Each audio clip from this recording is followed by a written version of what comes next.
You're not alone. If you need someone to talk to today, please contact Crisis Services Canada by either calling them at 1-833-456-4566 all hours of the day, or you can text them at 45645 at 4 p.m. to 12 a.m. Eastern Time. Remember, you're not alone, and Crisis Services Canada is here to help.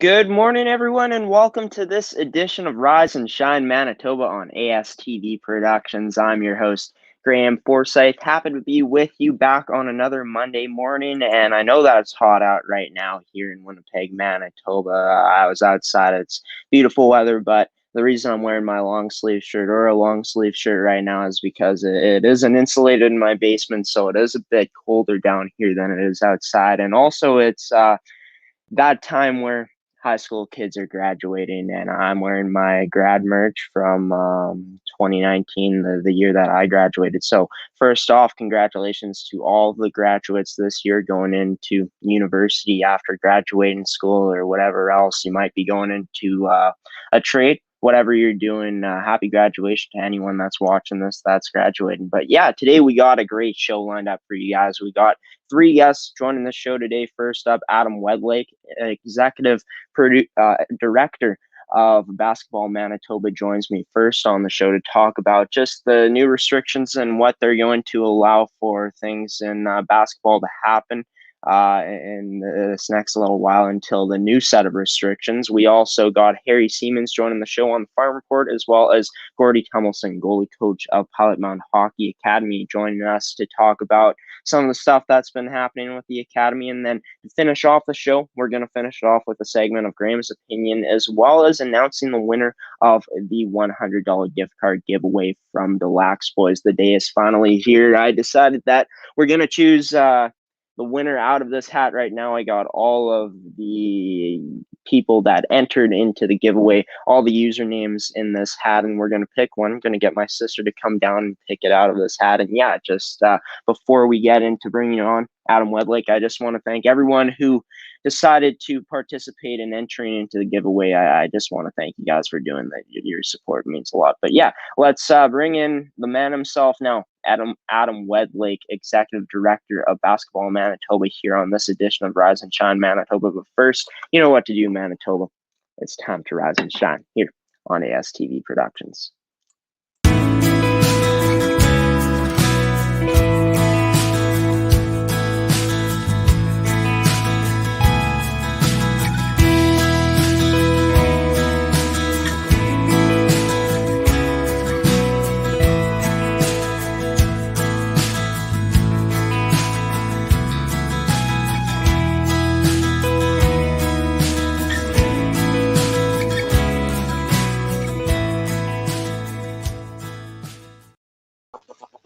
Joining me now, it's Adam Wedlake, Executive Director of Basketball Manitoba. Got to mute his mic as last time because we are having some feedback going through his side of things, and it just makes it easier on me to hear myself talk. It gets a bit annoying if you can hear some of that noise in the other guest's background. But Adam, how you doing on this Monday morning? It's been a week since we've last chatted. How have things been for you? Well, good morning, Graeme. Always nice to chat. Yeah, it's been a week. Last week at this time, we didn't really know much what was happening for the summer, and it's amazing what a week or even a day will do in the life of a pandemic, that we can take some steps forward and hopefully get some basketball. I'm sure just like every other sport in the province has some a little bit more guidance of what we can pull off this coming summer. Yeah, for sure. And we finally do got that clarity, that guidance of what's going to be happening with basketball for the next little while here in the health orders that came out, allowing for indoor basketball to gather to a capacity of 5 players plus coaches, maximum of 3 coaches. And then outside, it's a capacity of 25 participants. And yeah, just how huge is this to get this news? Just positive news for once, knowing that we're going to see some form of basketball return here in Manitoba. Well, yeah, it's a step forward for sure. Anytime we take steps back, like we did back in May, when the third wave shut most things down, is never good for a lot of reasons. But it's always good. It's when you go from zero to something. It may not be exactly what people want for full out participation, but it's still a nice chance to get back on the court in a limited fashion for sure, and that's understandable. So, like you said, we can get as many as 5 in a gym at a time now, as of this last Saturday. So it's been a few days into it. So the challenge, of course, is basketball. Like a team, like most other team sports, is definitely more than 5 people. So it does pose some of its own challenges to be able to do something of value. Again, we go from nobody in the gym to 5 in the gym plus some coaches is always is good. We expect these orders to be in place until they say until August 2nd, so that's still over a month from now. But it sounds like if things progress faster, vaccine-wise and other count-wise, that we can see this jump ahead. So we're anticipating this would move to 10 people as early as the next wave of changes, which your guess is as good as mine, and we'll sort of live 2 weeks at a time and go from there. Yeah, well, we'll see what happens. It'll be awesome if there is that number up into 10 people instead of 5 indoors. But I think what's interesting is the outdoor number of people. 25 participants are allowed to be outside. Spectators are permitted and are not counted into the 25-person number, but need to maintain social distancing from others at all times. Of course, mask use by participants is suggested outside, but not mandated under these new orders. So just talking about those 25 people being outdoors, just the ability to have more people outdoors rather than outside, rather than inside. Do you feel like we could be seeing a lot more outdoor stuff here in the upcoming month rather than inside? Well, that's definitely where this is heading, and of course, we've all learned that over the last year of this pandemic, that outdoor activity doesn't matter what it is far less risky than indoors. Plus all the touch points and everything else that your hands go to open doors and whatnot. Where outside you don't have that issue. So the good news is that this will allow our largest member, Winnipeg Minor Basketball, to resume their spring. Well, now it's going to be a summer league, but their initial plans of a spring league that was paused back on May 8th and 9th weekend about almost 2 months ago. And so we're now able to see that league resume. They were about a third way through their operations, and they are looking at starting up next weekend, which would be July 10-11 weekend. They were planning to run out of about 6 or 7 outdoor basketball facilities in the greater Winnipeg area. And so that's something that's, again, this is all very fresh to us. They verbally announced the health orders last Wednesday, but they really didn't come out into the actual public health orders until last Friday. So it's just only been the weekend that we've had to absorb some of this. And so that's the good news. We can, with ease, fill or keep it under that 25 player status, and still allow some coaches and officials to be part of it. And like you said, with spectators permitted, makes it hopefully a positive summer. We're looking at running this, and that league would have been run May and June. So now the plan is that it would run July and August and still wrap up before the start of the school year in the coming weeks. And how huge is that going to be to get spectators out again to watch their kids play, just being able to support their kids during playing basketball? Just how huge is that to be able to get a chance to see spectators out watching some ball again? Well, it was a back in the early spring there was definitely some, I wouldn't say confusion, but probably, I guess, some some changes that were happening that were allowing spectators. I know other sports were dealing with this as well. Some of it limited to just one parent per participant, and a lot of strings that were attached. But this one, where we're currently heading into, basically just allows spectators to show. Of course, they're to remain socially distanced at all times. But it's great. We've got well over 1,000 young players that are geared up for this league that have been holding their breath for the last 2 months to get things back going again. So those participants will be notified in the coming days with a revised plan of what to expect this spring. And going back to the indoor league, or sorry, back to indoor operations, there's a number of basketball camps. We're actually just reaching out to many of them today to see what their plans are. Most indoor basketball camps run with 20 to 30 players at a time in a gym. So to go down to 5 definitely makes it tough, especially when you're dealing with costs involved in running the camp, be it facilities or people or equipment or whatnot. When you've only got 5 people bringing in potential revenue versus 30, it makes it a lot tougher, but your costs a lot of times stay the same. So we're gauging with our members to see what some of those camps may or may not look like over the next couple weeks. And then come August, we're hoping that if things continue to progress, these numbers will double.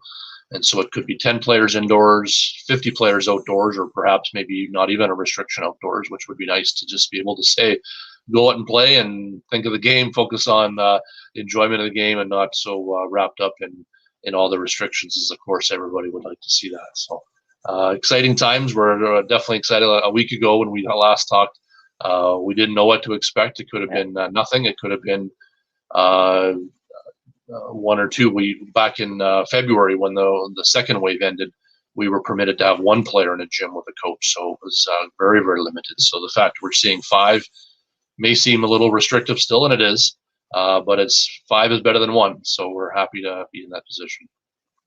Yeah, no doubt about that. And it's so nice to finally see some positive news regarding sports with this whole pandemic, because it's just tiring just knowing that throughout the months that we can see kids playing, at least just it sucked, no doubt about it. But just talking about the camps, that were supposed to be indoor, has there been talk with the camps, or that going to be a talking point just when you get to discussing with the people that are going to be running these camps, just knowing that maybe they could switch the camps to outdoors instead of indoors?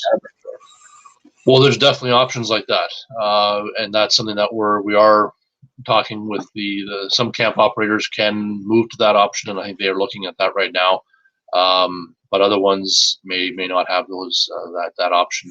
So yeah, we're just looking at all sorts of scenarios and whatever it takes to get kids active and out on the courts. Where again, it doesn't matter if it's indoors or outdoors to us. Right. The fact we can get them active again is vital. So there's a good number. We've got actually, if anybody's interested, we've got a growing database of outdoor basketball courts that we've been building over the last number of years. We've seen a nice jump in our records this last few months, with over now 225 outdoor basketball courts that we have record of in Manitoba, and so that can be all accessed on our website, and including adding more to our growing database. We ran a campaign this last couple months called Nothing But Nets, where we, if you submitted a request to us, we gladly sent you out 1 or 2 basketball nets to hang from the rims, which a lot of the outdoor rims sadly don't have nets hanging from them. They usually last 1 or 2 seasons and they start rotting and falling off. So there's a bit of maintenance required, but we've just passed almost our goal of 250 nets hanging on rims throughout Manitoba. So we've got about a dozen or so left. So if there's anybody still listening and know of an outdoor court in their area that could use a net or 2 hanging, definitely makes a world of difference when you're playing. Even if you're just shooting around by yourself, to have some nets hanging from the rims versus not is vital. So, but we're happy to help get people active and back on the courts again. Yeah, for sure. And if you guys want to check out the Nothing But Nets campaign that Basketball Manitoba has going on, as well as all the news regarding the restrictions, the updates on what's allowed or not for just basketball here in Manitoba, go and check out Basketball Manitoba's website. I'm going to leave you off with one more question. It just I read that 5 active players can train and scrimmage indoors with each other, but no organized team games or tournaments are allowed. Could you just explain what the specifics are of that? So players will be able to train and scrimmage still, right? But no organized team games or tournaments. That's right. A normal basketball team usually is about 10 to 12 players. You'd see 5 players on the court at a given time. So the fact we're only limited to have only 5 in the gym at a given time definitely makes it tough. You can't even play a 5-on-5 scrimmage. With that scenario, you can go 2-on-2, or I guess maybe 3-on-2, but not even at 3-on-3 just yet. Indoors, outdoors is different, of course. So yeah, it brings its own share of challenges, but they can interact. Last fall, prior to the shutdown of the second wave, we were even at a restrictive point where players couldn't even come close within social distancing of themselves or even pass a ball to each other. So this is still a step more forward on that, which is positive. So the players can come in close contact with each other, share a basketball or two. So it's good. Of course, we all want to be better for all reasons, pandemic related, to get through this and get back to all sense of normalcy in society. So we're happy to be part of this, and when you look at some of the other industries out there that are still put on the sidelines, using a sport metaphor there, we're just happy that sport had the chance to get back, whether it's on the court or on the field or wherever you get active. Of course, we want to see people get away from their screens, which is always, it's good for sometimes to chat like this and to communicate, but it's also good to get away and get active and get that sweat going on the brow. And whether it's basketball or soccer or football, baseball, whatever, get out and get active. Yeah, no doubt about it. Being active, one of the best things you can do, especially during during this time and any other time. And yeah, it's going to be awesome to see kids, players back on the court of all ages, all genders in basketball Manitoba. And it's going to be great to see what's going to be happening with camps too, seeing the great things that people are going to come up with to maybe compensate and compromise, stuff like that. So yeah, Adam, I'm going to let you go now. Thank you so much for joining me once again for the second week in a row here on ASTV Productions on Rise and Shine Manitoba. I hope you have a wonderful rest of your day, and we might talk soon again, depending on what happens with basketball here in Manitoba. Great. Sounds good, Graeme. Have a good week. Yeah, you too, Adam. Take care. That was Adam Wedlake, Executive Director of Basketball Manitoba, joining the show on this Monday morning for the second week in a row. We're going to take our first commercial break in this edition of Rise and Shine Manitoba here on ASTV Productions. I'll be back with Harry Siemens for another week of the Farm Report here on Rise and Shine Manitoba. Stick with us. A commercial break coming to you right now.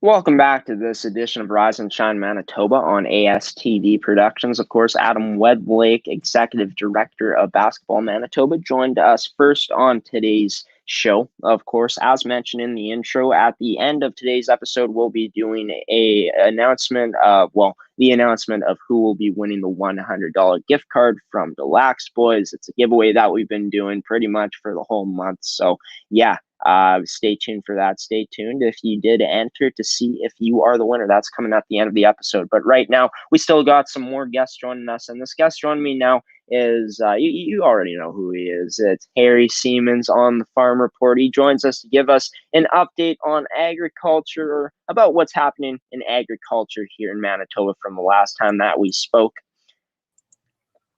And he's been waiting in studio ever since 10:05 a.m. He came early today. Harry Siemens, how you doing, man? How's it going? How's things been since the last time we spoke? It's going good, and I've tried to make that a practice of being early, not exactly for everything, but when it, I spent 15 years doing real radio when it was real radio back from 71 to 85. And often I talked about it the other day. You'd have a 30-second break in a commercial, put in a cart, and you could actually run to the washroom and come back in that 30 seconds. So, but dead air was absolutely a no-no. And so that's why here I am. Yeah, it's it's a real mixed bag once again. We had it was interesting on Saturday afternoon. I picked up a couple of my grandchildren to take them to Icebergs, which is a drive-in restaurant here in Winkler, and the sun was shining, and all of a sudden I had a few drops of rain or moisture on my car, and I couldn't figure out exactly. Obviously, it had to come from above, but nobody was spitting and but it didn't look like anything. And then things started to happen. Things started to swirl. And by the time I got home, an hour later, we had a thunderstorm and we had a half an inch of rain, and which was really welcome. But 6 miles north of Winkler, nothing. At Morris, Manitoba, 25 millimeters, another a whole inch of rain. And so we've got a mixed bag. I have a trucker friend, John Weed, who drives all over the place. In 1 minute he's here, or I should say 1 hour. And so he's coming back from Killarney on Friday, and it's pouring rain. And he says, looks like everybody's going to get rain. All of a sudden he says, Harry, I see the sun shining above Winkler. So anyway, that's kind of a snapshot of what is happening right now, and the crops are suffering in some places. Some places, when you're getting heat plus 30 and you don't have real moisture, then of course we start to see some suffering. Yeah, and it's funny because on Saturday I was out for a bike ride here in Winnipeg, Manitoba, of course, and there were some parts of the sky that were like, man, it looks like it's going to be coming down, but there are other parts and there are no clouds in the sky. So it was very, very interesting that it was like that in other places in Manitoba too. But just speaking about moisture, just with the inconsistencies of rain, of course, rain's so necessary to a good crop of what it is, as you've mentioned too. Just, is there ways that farmers could maybe use some of their own water from their house? And like, I know farms are big, but I'm guessing not. There's no way to really get around it. No, we have, excuse me, we have irrigation ponds, and those are for potatoes. But all the irrigation ponds, and they're above ground, and they depend on runoff water, as I've mentioned before, in spring. The snow runoff, it comes down the streams and rivers, and the guys get their big pumps out there, and they pump as quickly as they can and try and fill up those big storages above ground. But this year they're all empty. As I understand it, there will be no irrigation of potatoes going on for that reason. And irrigation for potatoes isn't just for lack of moisture. Irrigation for potatoes is also a management practice to get the optimum growth out of those plants. And the potato manufacturing, the French fry, Portage la Prairie and at Carberry, they will not take potatoes from farmers, or they will not sign contracts with farmers that don't have access to irrigation. So what exactly is happening this year? Obviously, those plants will want all the potatoes they can get. But if it doesn't rain, potatoes are about 90% water. And so they need moisture and more moisture and moisture. As a kid, 18, 17 years old, I worked in a potato storage in Plum Coulee, which was my hometown. And I had the privilege of getting to know the potato business, from all aspects. And it's a really intricate business, very high cost, and also good high returns. But when it doesn't rain, then it's mostly costs and not nearly as much return. So potatoes will probably be suffering from what you've been telling me just about right now. Just are there any other in terms of stuff other than potatoes that you see particularly that could be suffering as well moving forward?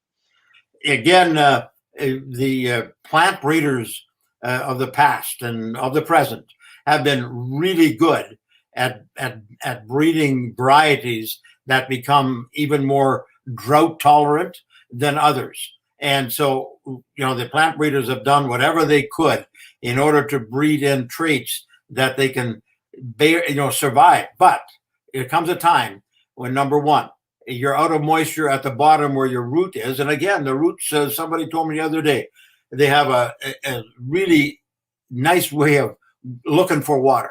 They'll go down, but you can only go down so far. And then if you don't have the moisture, it's like then with the heat that we're having, anytime it hits, 27, 28, 30, 31, which is really good growing weather if you got adequate moisture. But if you don't have adequate moisture, it does the opposite. It starts to suffocate and dry up the plant. And so that's, I saw some canola. I see canola blooming just west of Winkler. And it's a bit early, I think, for canola to be blooming. So it's blooming because that crop came up prematurely and started to send out flowers. And so what will happen with that crop, it'll be interesting. Some wheat and all. And again, it varies from the east to the north, to the northwest, to the southwest, to the east, and so forth. And so it all depends on how much moisture you had in the winter and how much moisture you got in spring and how much moisture you're going to be getting now. That's really what the whole essence of what the crop will be like when come harvest in August. That's very interesting. Do you feel like with the early blooming of just crops like canola and other stuff just blooming early, do you feel like we could see an increase in just the number of sales this year of just stuff like canola going fast on the market? Well, we actually, the canola is at record high prices. In fact, it's right. Now, right? And the reason it's in record high prices because of the supply having diminished from last year. I mean, canola demand keeps going up, and there's two reasons for that. Number one, China, they want to buy canola when it's not too expensive because they need lots of it, canola products, oil and meal and so forth. And but at the same time, with the new fuel standards, with the climatic fuel standards, canola is now a product that they're using to add to the fuel because it's not a fossil fuel. They can make fuel out of it. And so we talked about it, I think, last week, where this plant, your company is building a plant in Northgate, Saskatchewan. Sure, they want to take and sell, crush the oil or crush the canola for oil and meal.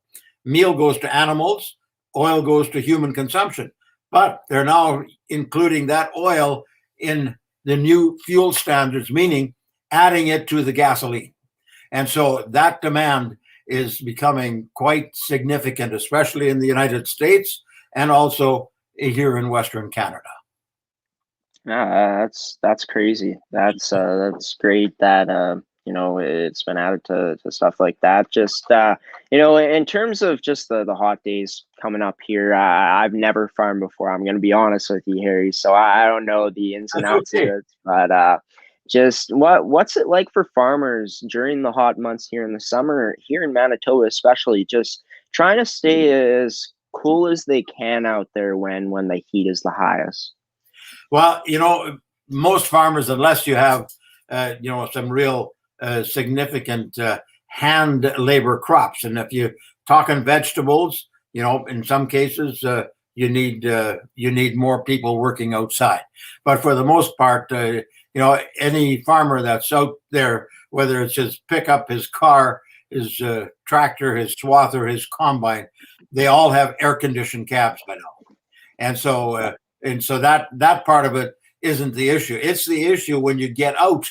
You're sitting in an air-conditioned cab at whatever temperature you have it, and you get out and you need to do something strenuous, and bingo, the heat can just really suck out the energy. And so that's the issue. So you have to be careful for heat stroke. I'm one. I have to be really careful. Like last summer, I went out with my family to the beach at Morden, and I got heat stroke. And so this year, it's almost like I'm avoiding any real heat because I can feel it. It still hangs on. Once you've had it once, you got to be careful. And so that's the other side of it. But no, for the most part, we've got people that make hay. I think one other thing I'd like to say about the lack of moisture, the big challenge that we have is our pastures for our cattle. We've got most of our cattle. I have a friend at Langruz, Manitoba, which is west of Lake. It's not in the Interlake; it's west of the lakes, and so he has 450 head of we call it cow-calf pairs. That's where a cow has had a calf, and so they have so that means there's 900 animals. Those 900 animals need to be fed. And so he has to manage his feed because the grass is not growing. When you don't have moisture, the grass just doesn't grow. And it's been dry in that area. So that's a challenge. And you know what? We may have other areas that have feed, but the trucking costs make it almost prohibitive to bring in feed from another area. It's just not worth it to feed to the animals. And they may as well just sell off the animals and not have to spend extra money on feed and lose more money. So it's a challenge right now for the cattle industry and anybody that has horses, sheep, whatever it is, any of those animals that depend on the grass. We hear a lot about grass-fed beef and so forth. Well, if there isn't grass, then you can't have grass-fed beef. So that's another challenge.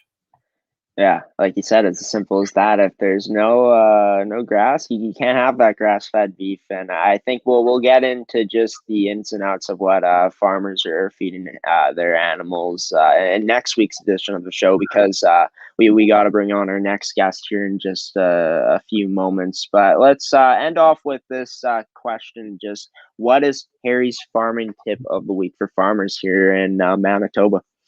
I think I already shared it. In part, I'm telling my farmer friends, male and female, that be careful for that heat. Make sure that you have water. If you're working outside, again, a lot of these people, I don't need to tell them that, they don't know it. But that's the farmers to be careful. And I think I haven't said enough about being safe. I drove yesterday. I came into Winkler, and I was behind a big sprayer. The wheels are twice as big as my car, right? And this guy's driving beside me, and he went through the red light in front of me. I stopped. I almost went through the red light because he kept trucking. So we have to be careful. Farm machinery moves slowly. In some cases, it moves erratically, and so we have to be careful as both ways, the farmer and we who are driving on those roads, that we don't get into a collision with a farm vehicle unnecessarily.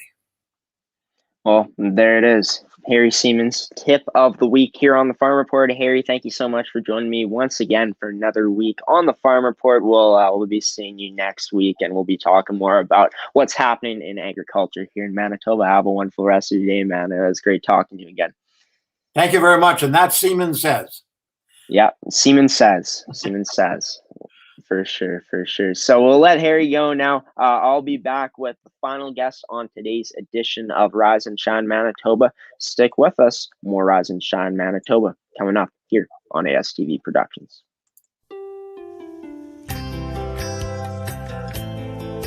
Big Systems Beauty College is a little bit unique in respect to the way we teach our program.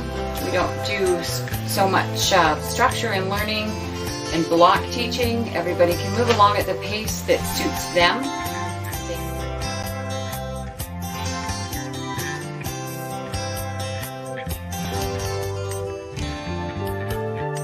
Everybody can move along at the pace that suits them. If they can move faster, they do so.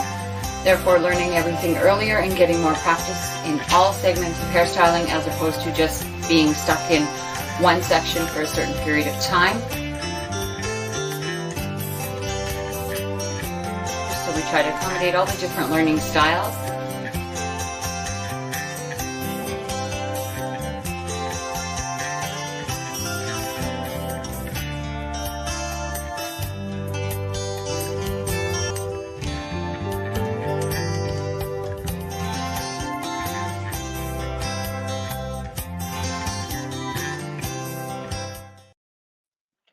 Welcome back to this edition of Rise and Shine Manitoba on ASTV Productions, of course. Harry Siemens joined us in the last segment, the segment before we went to this recent commercial break on the Farm Report, did his farming tip of the week on what he calls Siemens Says, or Siemens Says. Yeah, that's what it is.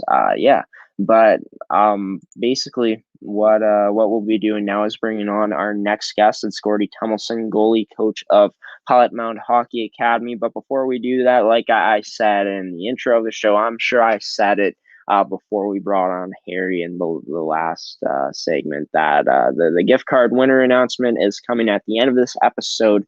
We'll be pulling a name out of this hat right now, out of all the people who entered into the gift card giveaway contest. And yeah, once again, I want to thank everyone for who joined the gift card giveaway and entering for a chance to win. It means a lot. Your support means a lot to us. But yeah, let's bring him in now. It's goalie coach of Pilot Mound Hockey Academy, Gordie Tumilson. Gordie, where are you at right now? Are you at home right now?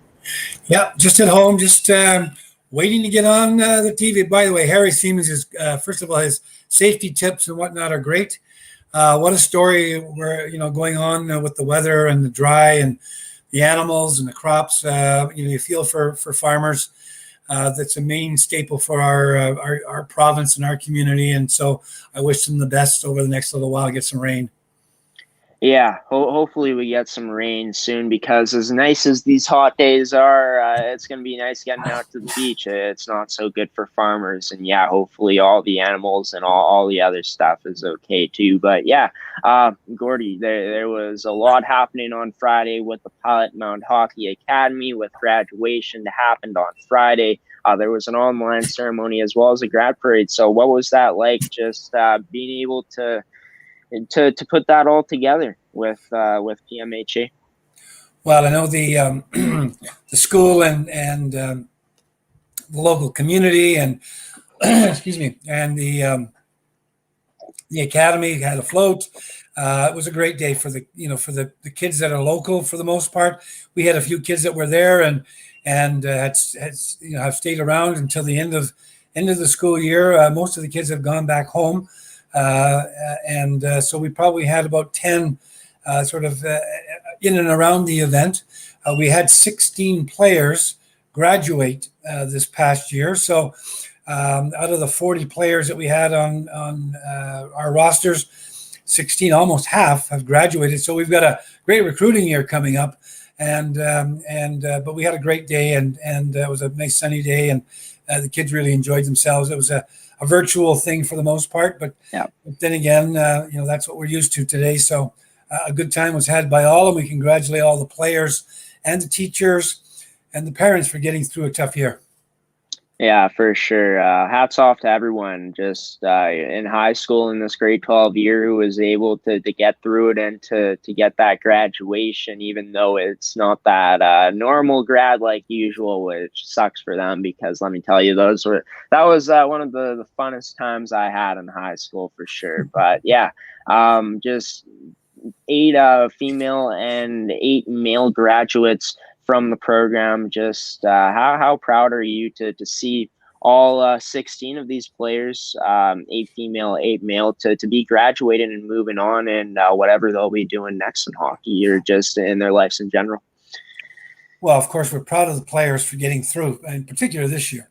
They were just challenged from the get-go to do it themselves almost, and it was a do-it-yourself sort of school year, and they did it. They did it with great coordination with the teachers. I mean, teachers in every school doesn't. I'm not just talking about Pilot Mound, but certainly every school everywhere did yeoman's work. I mean, they earned their keep this year. If we didn't think they did before, which we did, they certainly did this year, and they deserve their vacation and all the other stuff they're going to get here. But yeah, we're proud of the kids, and it goes to show that. And they got a great education, by the way, from Pilot Mound. It's a small school, so from a recruitment side, we're able to tell people that our school pays attention to the students. It's not a big school, so a lot of individual work, a lot of the individual help, extra time, whatever the kids need, they get, and they get it from the academy, and they get it from the school as well, the teachers. So we've got a great system there, and it ensures the kids, unless they just truly don't want to get through school, they'll get through. We'll get them through together, and so we're proud of the success, and we can just about guarantee success, and that's a big deal, I think, today for parents. They want to make sure their kid, although he's playing hockey at the academy, that he or she passes with top grades.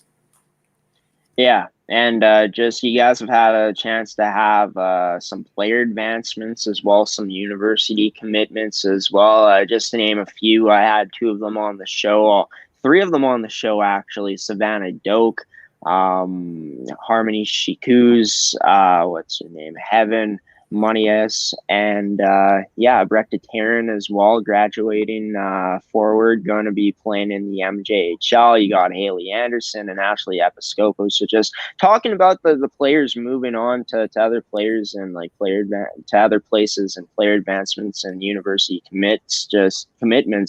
How excited are you to see what these players are going to be able to do specifically, the ones that have committed to universities and are going to play in junior hockey leagues? How proud are you and excited are you to see what they'll be able to do? Well, first of all, it's wonderful that we've had 16 graduates. We had every one of our girl graduates has moved on, officially signed a selection form to play at a school advancement program, so a post-secondary school somewhere. A couple of girls in Rhode Island, or New Jersey, a couple in Manitoba, a couple in Alberta, and so on and so forth. So the key to our program is getting every player that we possibly can into a post-secondary program officially. And that means boys in junior hockey or college or university or something like that. It's harder for the boys. We have a tougher time landing spots for them. There's more competition. And some of the teams just don't sign players up until they have training camps in the fall. What we do is make sure that our players get signed up for training camps in the fall, so that every player who wants to move on has probably multiple opportunities, not just 1 or 2, but multiple opportunities to go to training camp somewhere, usually in Western Canada or at college and in junior hockey, or in the States at a college or university to advance. And so that's what we try for. And we work really hard on that. And again, that's why we're there with the skill level deal. We've got skilled players that are moving on and they've improved their skills to a point where, they may not have started off good enough, but now they are good enough to play on one of the Division 1, 2, or 3 leagues down in the States, or again in junior hockey in Manitoba. So we're thrilled and proud, and that's what we work at, not only getting the players better, but finding them a place to play. Yeah, for sure. And it's going to be awesome to see what is going to be able to happen with them in their careers, of just the stuff that they're going to do. And we might be having one of those graduating players from the male side on tomorrow's edition of Coffee with Graeme. So whoever wants to check that out, stay tuned for that. That'll be a live interview. But yeah, we're not going to get into the recruiting stuff today because we don't have much time left with you here on the show. But just talking about the new team that you guys are at in the male U15 prep program. Talk a bit about that and just the excitement that it's bringing to the academy. Well, it's been a long time coming. When the academy first organized itself, it'll be 7 years ago now. They wished for 3 teams. They got 2 teams, and are now they have a feeder team, the under 15 boys male team, and that team, along with the others, about 3/4 full on the recruitment side. But we're really excited about this team. We've got a great coach. Coach Kyle is from the Charleswood Hawks. He's brought his coaching staff along with him, and we're just thrilled to have some local kids that are going to play on the team. We're going to.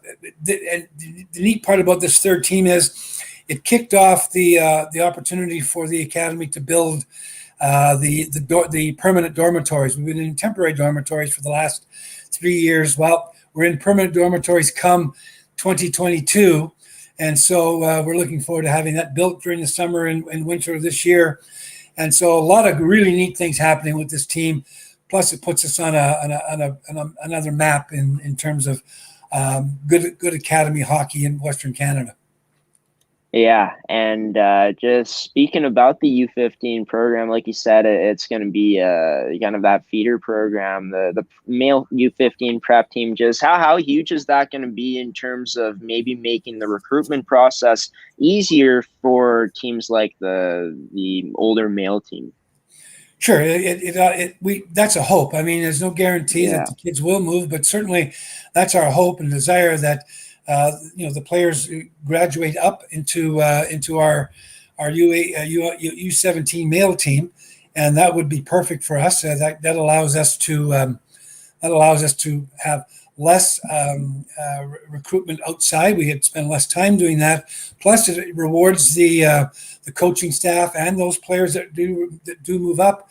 It rewards them for their effort. And wow, that's all we can hope for, is that we have that nice transition from year to year, and it certainly gives us respect in the community and all that kind of good stuff. So we're hoping that's the case. Yeah, for sure. It's going to be awesome to see what that male U15 prep program is going to bring to the hockey academy. It's going to be awesome to see, like I said, what the graduating players will be able to do at that next level, as well as just what is going to be happening with all Pilot Mountain teams coming up this 2021-2022 season. Gordie, I'm sure I'll have a chance to talk to you a lot more in the upcoming weeks here of the off season. If anything comes up, we'll be in touch. But yeah, I'm going to let you go now. Thanks for joining me on this Monday morning. It was a lot of fun. Thanks, Graeme. Really appreciate it. No problem, Gordie. That was Gordie Tumilson, the goalie coach of Pilot Mound Hockey Academy, joining us on Rise and Shine Manitoba, this June 28th edition. We'll be going to one final commercial break here in today's episode. You're going to hear from one of our sponsors in Evolve Green. Yeah, I'll be back with a second ever edition of Graham's Opinion, and then, of course, we'll announce the winner of the gift card giveaway coming up here on Rise and Shine Manitoba on this June 28th Monday morning here in 2021. Stick with us. We'll be back. Why go solar? Solar is better than ever. Our revolutionary design and inverter equipment with the latest in solar panel technology for the ultimate in-home and business security. That's right, I said security. Grid security and security of your home are linked. Fortify your future today with a battery backup system. No maintenance, quiet running. Did you know in Manitoba, grid-connected, off-grid, and battery backup systems are 100% right off in the year you purchase for any company or farm? Do you want to back up your internet, keep your tills running, and the lights on? We can install a system. Why go solar? Solar is better than ever. Our revolutionary design and inverter equipment with the latest in solar panel technology for the ultimate in-home and business security. That's right, I said security. Grid security and security of your home are linked. Fortify your future today with a battery backup system. No maintenance. Quiet running. Did you know in Manitoba, grid-connected, off-grid, and battery backup systems are 100% right off in the year you purchase for any company or farm? Do you want to back up your internet, keep your tills running, and the lights on? We can install a system that is right for you, with battery backup fully capable of taking on all those essential loads and keeping you running. When you call our experts at Evolve Green, ask about getting your free energy audit today. Call or email today to find out what system works best for you. 1-866-5EVOLVE or support@evolvegreen.ca. Also, be sure to check out our website at www.evolvegreen.ca.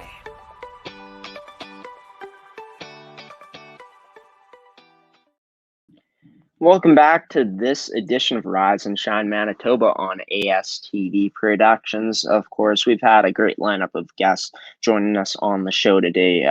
Started off with Adam Wedlake, Executive Director of Basketball Manitoba, just talking about the new activities, the activities that will be permitted with the return of basketball under the new health orders here in Manitoba. We also had Harry Siemens on the show. He's a regular, of course, on the Farm Report, talked about the updates on just what's going on in agriculture here in Manitoba since the last time that I talked to him, which was last Monday. And of course, we just had Gordie Tumilson, the goalie coach of Pilot Mound Hockey Academy, join the show to talk about the graduating class as well as just player advancements, university commitments, and the male U15 prep team that they have as well, and how that could make it easier on the recruiting process for teams like the male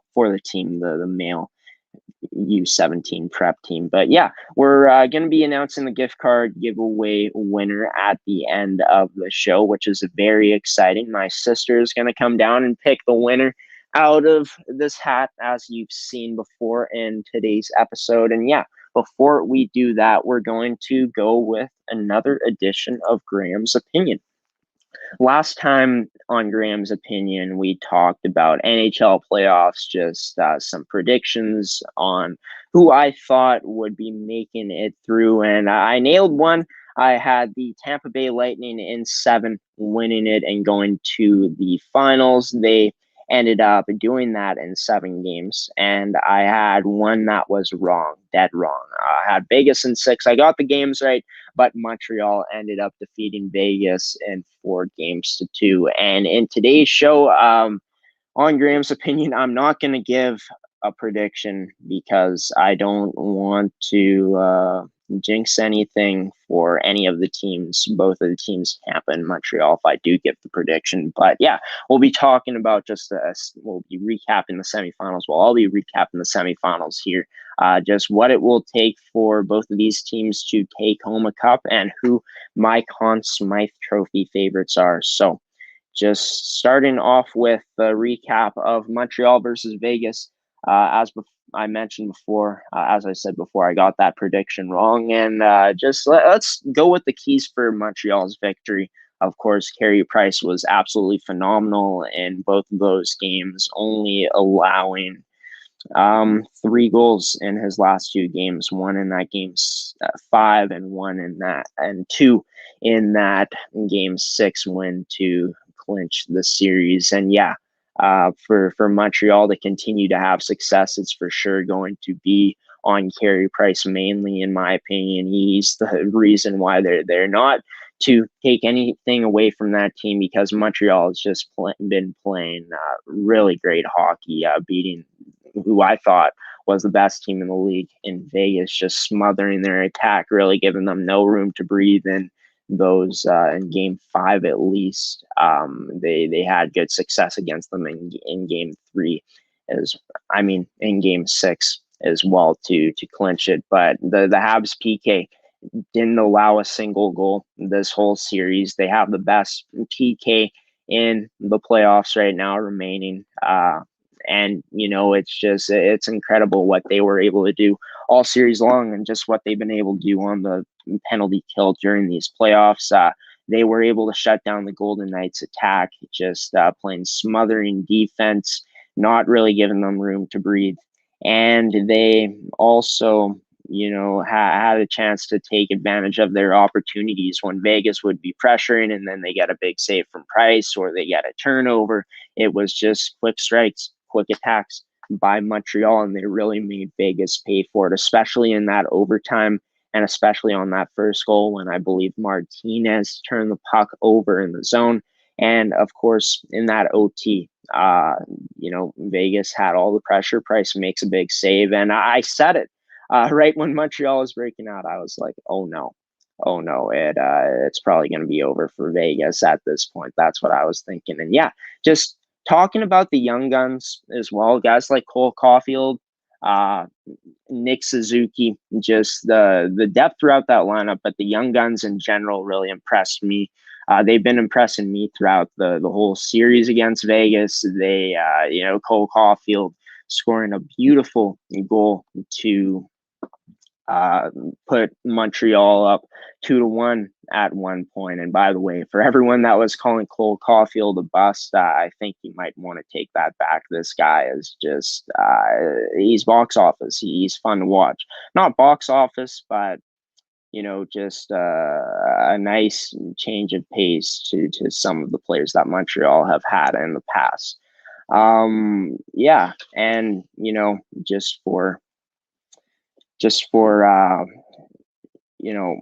for Montreal to be able to win this series, it's something that I didn't think was real. Just looking back at it, just because it's just so crazy that they've been able to come this far. Just being able to beat the top team in the North, sweeping the Jets who swept the Oilers, and then beating the team in Vegas who ended up beating the best team in the league before that, and 4 straight games after being down 2-0. It's just incredible. It's going to be exciting to see what they'll be able to do moving forward in this in the playoffs in game 1, which is coming up tonight. Just talking about Tampa versus New York, predicted Tampa in 7, nailed that one. And yeah, just what were the keys to Tampa's victory? Well, strong starts. They got off to strong starts in their 2 wins that they won to win the series. Since the last time that we did Graham's opinion, of course, with that 8-0 win in game 5, that was absolutely huge. They neutralized New York's attack. Of course, in their 2 wins, they heavily outshot New York and held them to a little amount of shots. Andrei Vasilevsky has been great. And of course, in that last game, in the 1-0 win to make it to the Stanley Cup, they ended up scoring on the PK, which was nice to see for them. I didn't watch much of that series in those last 3 games, so I don't have too much to say, but Tampa Bay went out and proved that they can play you any type of way. They can beat you on the power play. They can beat you even strength. They can beat you offensively, defensively, can beat you with their goaltender. This is just a stacked team. They're loaded. But what's it going to take for these teams to win the Cup? Well, Montreal is going to have to continue to play that smothering defense. They're going to have to continue to not give Tampa room to breathe. I think Montreal is very similar to New York in the way that they play a type of game where they let the opponents wear themselves out, and then they go out and try to strike quickly. Price is going to have to be stellar once again for this team to win the Cup. The PK is going to be, I think, maybe one of the biggest stories, because Tampa's power play is the best remaining in the playoffs out of the teams that are left out of Montreal and Tampa. And for Tampa, they can't get caught up with their defense pinching. You could really see in that series against Vegas, it happened against Winnipeg, and it happened against Toronto at times, where they would get caught on with guys deeper into the zone, and then Montreal would really make them pay for it with only about 2 defenders back. I think Tampa will be a bit smarter in doing that. I also think that Vegas really was using their D in the offensive zone, because they couldn't really get anything generated with their offense. It's going to be interesting to see what happens in terms of how Tampa will approach that. But yeah, for Tampa, their power play needs to continue. They need to find a way to crack the Habs penalty kill. And yeah, it's going to be the young guns like Cole Caulfield and Nick Suzuki that are going to have to be the difference, in my opinion, besides Price for Montreal to get a win. And for Tampa, it's going to be the same thing as usual as they've been doing. I think that there hasn't, them getting over the hump against the New York Islanders after the Islanders kept pressuring was huge for them. So I'm not going to give a prediction, but those are the things that I think these two teams need to do to win it all. And the Conn Smythe favorites for me, Carey Price, of course, is at 1. He's tied first in wins at 12, third in goals against average at 2.2. Tied second in save percentage at .934, second most shots against at 530, and one of 7 goalies with at least one shutout. And for Nikita Kucherov, he's my pick for if Tampa Bay ends up winning the Cup and repeating 27 points in the games that he's played in. He leads the playoffs in power play points, which has been huge. It's just such a world of a difference with him being back in this lineup. We saw that Tampa lost in that game when he was out. Them adding him in, they lost in that game when he was out against the New York Islanders. With him being back, he has been the X factor of this team, as good as guys like Braden Point, Steven Stamkos, Victor Hedman, and Andrei Vasilevsky has been. Kucherov he's been the best player on this team, in my opinion. He's been the difference. He's a huge reason to why the power play has been so successful as it's been. And I'm going to say it right now. I believe that this guy's the best left winger in the game right now. He's absolutely magical with the puck. Just his hands, his ability to make moves, make the right plays at the right time. His IQ is at a super high level, and his shot is great too. And yeah, those are that's the recap of the semifinals and the NHL playoffs. I also gave my takes on what these teams will need to do to win the Cup, and my Conn Smythe Trophy favorites as well. Of course, Game 1 goes tonight in Tampa Bay. It's going to be interesting.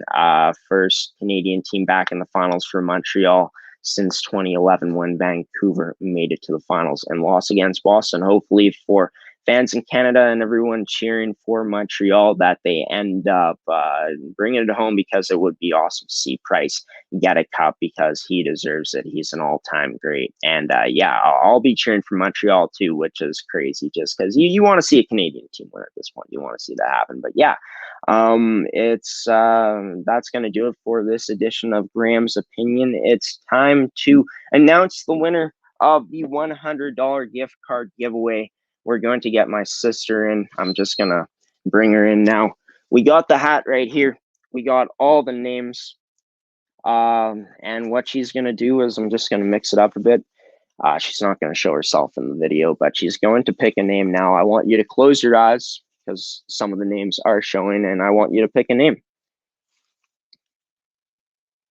All right, so hand it to me. And the winner of the DelaxBoys $100 gift card giveaway is one of the contestants, one of the people that entered in on our Instagram. It's the little goalie. His name is Jackson. Jackson, congratulations, man, for winning this $100 gift card from DelaxBoys. I don't know if you're watching this episode or not. Actually, no one's watching right now, as I do see that there are 0 viewers currently watching. But congratulations to the little goalie, Jackson, for winning the $100 gift card from DelaxBoys. We'll be DMing you shortly after this episode, just getting your contact information, stuff like that. And I have the gift card set and ready to give to you. So I'll be giving that to you sometime today. So we'll be DMing you on Instagram shortly after this episode ends. So yeah, that's going to do it for this edition of Rise and Shine Manitoba here on ASTV Productions. Of course, I've been your host, Graeme Forsythe. Special thanks to Adam Wedlake, Executive Director of Basketball in Manitoba, for coming on the show today, as well as Harry Siemens on the Farm Report and Gordie Tumilson of Pilot Mount Hockey Academy, their goalie coach. I want to thank you, the viewer, for tuning in today, and I also want to thank our sponsors in Fabricland Winkler. I'm pretty sure that's the sponsor that we hit. Just wait. Yeah, Fabricland Winkler Systems Beauty College, or colleges, however you pronounce it. I don't see the name here exactly. And Evolve Green. Thank you to our sponsors for sponsoring today's episode. Thank you to everyone who entered into the $100 gift card giveaway as well. Your support, as I've said throughout the show, means so much to us. Congratulations to the little goalie Jackson for winning the gift card. And yeah, until I see you next Monday, folks, have a wonderful rest of your day. Have a wonderful rest of your week. Have a happy Canada Day as well. Stay safe out there. Enjoy the long weekend. And until, or is there a long weekend this year? I'm pretty sure there's a long weekend. But yeah, until I see you bright and early on Monday morning, next Monday in July. I'll see you then. Peace.